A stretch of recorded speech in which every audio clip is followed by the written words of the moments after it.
Good afternoon, everybody. Welcome to the briefing meeting. The time now is 2:04. Let's start this off. First thing on our agenda today,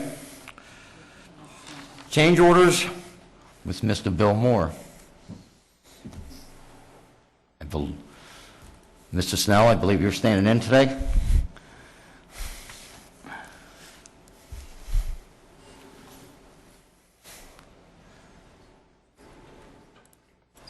Yes, sir. What kind of questions would you like to know about the change order report? Just give us a brief description of what's happened. Okay. Basically, just tell us how we save money. Well, actually, it was kind of a quiet month with the change order report. Let me get to it here. On the direct material purchase portion of the change order report, we had savings of, we had direct material purchases of approximately $52,000, which brought back tax savings of $2,900. So that's money that goes back into the capital plan. On the change order report itself, the district received $3,411.04 back on credits from the various jobs that we had going. We returned some contingency funds. We also got a credit for some materials that weren't used on a particular job. And then on our contingency adjustments, which are part of our capital budget in the GMP, we expended $37,039.91 on contingency adjustments. These are items where you find something in a project that you don't see behind the wall, especially in renovations, that you need to do, and we have that accounted for in our contingency budgets. So overall, a fairly quiet month on the change order front. Well, that's good news. Thank you so much. Board members, anybody with any questions, comments? No. Thank you, Mr. Snow. Thank you. You're welcome. And thank you for your department for all the hard work they've been doing. Thank you. Next is something I know we've all liked talking about. So, Dr. Graham, would you like to give us a little description? Yes, and I want to congratulate you all on being the first board willing to do the electronic thing. But when you go into your, just a little side note, when you go in and hit your board agenda icon, there's a bookmark on the left. If you click that, it takes you directly to the reports that you're going to see here. And Dr. Marty Iovine, who is our administrator for parent communication, has created a fabulous system. We talked about wanting to be able to document concerns that we get from parents and positives that we get from them and how they were resolved and how long it took. That's all the kind of data we need to know. And she's created a system and has been working on it for 6 weeks, 5 weeks? 5 weeks, and we thought it would be good for you all to have an update, so as parents call you, you can direct them to Dr. Iovine and you know what it is she does with what you refer to her. So it's all yours. I'm anxious to listen to this. Good. Good afternoon, Dr. Graham and board members. Our parent communication system, which I refer to as our PCS, has been in full effect now for 5 weeks. We have taken approximately 200 calls from the schools, calls from the parents, as well as parents that have actually come in to discuss not only issues but trying to get some information as far as which departments and how we can assist them. The first step that our school development team created was a process document. When these parents have an issue or a concern, their first step is that they would contact the school district building, either calling the school district, or sometimes we've actually had parents that have shown up here. And the process is we first always want to ask them if they have contacted the school. We want them to feel very comfortable going to the school personnel and getting those issues or those concerns resolved that way first. So that is the first point of contact. If they have not contacted the school, the switchboard or the reception desk will go ahead and refer them back to the school. If they have made contact with the school, but they feel that their questions haven't been answered or those issues haven't been addressed, they will then come to the school development area. We have 4 secretaries in school development. This is the first thing that they see. It's a template that's been created by our IT department here.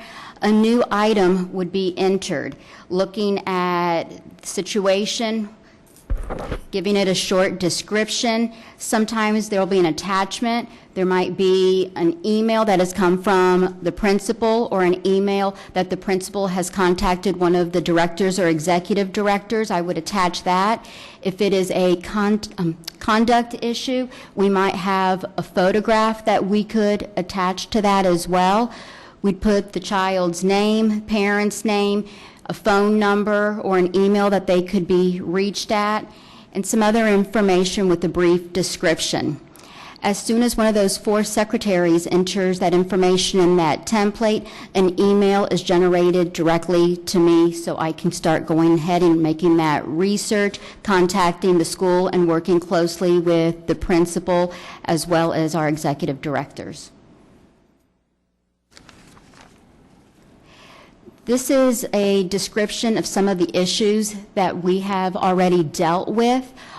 As I mentioned, we have approximately about 200 that's in our system currently. The total issues by category, these are a few of the issues that we started looking at starting in July. There's academic issues, athletics, attendance, bullying, and so forth. I'm trying to look at patterns as we go month by month. I'm also going to start looking as well as between levels, the elementary, middle, high school, our special centers as well, and everything is documented and we can constantly refer back to this information. Here is an example of not only, and if you look down below, I've also color-coded it. It's by the summary of all the schools, but then we have a breakdown of the different levels, the elementary, middle, high school, and also a breakdown of our executive directors, the schools that they're responsible for, so they can always look at this data to see how their schools are doing and the issues that might pertain to those schools. Once again, the total issues of schools, so it can be monitored on a monthly basis. And if any of the principals or executive directors or yourself have any questions on the school development SharePoint site, we have the documents, the PowerPoint is on here, as well as the process documents. I only shared one process document with you as far as when the calls come in, but process documents have also been created as far as how to pull up this data so it can constantly be tracked. We want to remember that we're all in this together. Of course, the district is committed to working collaboratively with the schools and the parents.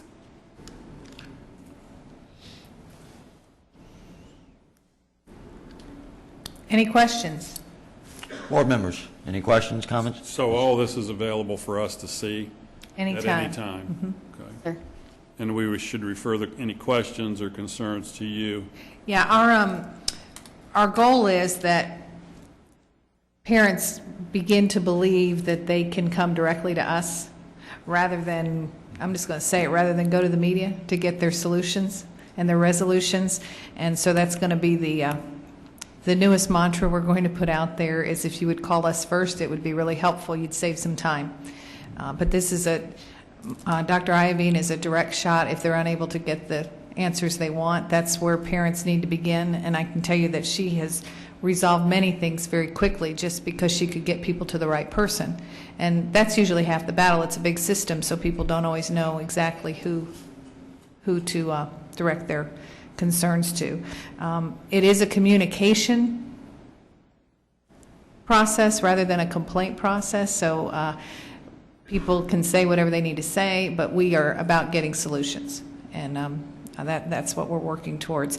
School development as a whole is intended to be a support. It's the foundation for all things teaching and learning, essentially. And so there are the 3 school development executive directors, the turnaround school director, and so when I heard 4 secretaries, I thought, oh, people are going to think we're over the top with support help. Those 4 people are serving in multiple roles, but they are available, so when Dr. Iveen is on the phone, they all know to answer the phone and what to say to get this process started, and then as Dr. Iveen finishes with one, she can get to the next one. So they've all been trained in the process, and so that we don't have to say, the administrator for communication will have to get back to you. Instead, each of them has been trained to help, and since they're all in the same area, they've just all taken it on as their own, which has been really wonderful.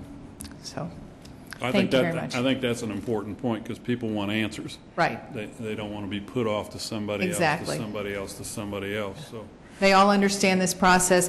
Dr. Iveen's responsible ultimately for keeping the data and being sure that everybody follows the process, but she has trained the other ladies as the initial contact. Whoever answers the phone, that's who they can get information from right away. are the August numbers real-life numbers? I'm assuming you didn't get started until sometime in July. I actually started July 18th. Okay. And starting to enter the information that way. Now, we do have certain issues, and I did mention that we have approximately about 200 right now. The issues can be classified as an active issue, where we're still trying to come up with the resolution for that, where we're doing some research. We also sometimes have to include other departments and to get all that information before it can be resolved. We also have certain issues that we've actually closed out that the schools are handling, and we also have issues that we are constantly monitoring. So what do those numbers represent in August right now?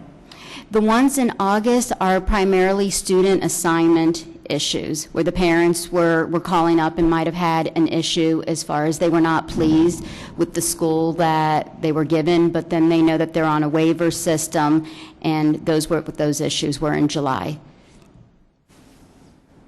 So we have currently around 200 issues, is what you're telling me right now? Almost about 200. Majority of them have been resolved. I want to say there's 3 that we're monitoring, and I'd say maybe about 20 that have actually been closed out that the schools have handled, and it's gotten back to me, and we've closed them out. And the reason why I ask is, you start looking at 200 issues, that's usually around 50 per secretary. That's, it's a lot of work for these people. So 4 secretaries, to me seems like it's not overkill. It's parents want a hub, somebody, a go-to person to talk to. And again, these ladies are also, Dr. Iveen is an administrator. The others, they are also serving as support to the 3 executive directors, Mrs. Coots and Mrs. Hayes. Yeah. So Yeah, the secretaries are actually entering that information on that short template that I showed you, and then the email comes to me, and then I'm the one that's looking at that information and talking to the principals. Beautiful. Board members, Ms. Fisher. Yes, I just have a comment. Thank you. I want to say this is highly well organized, and it's a very swift process.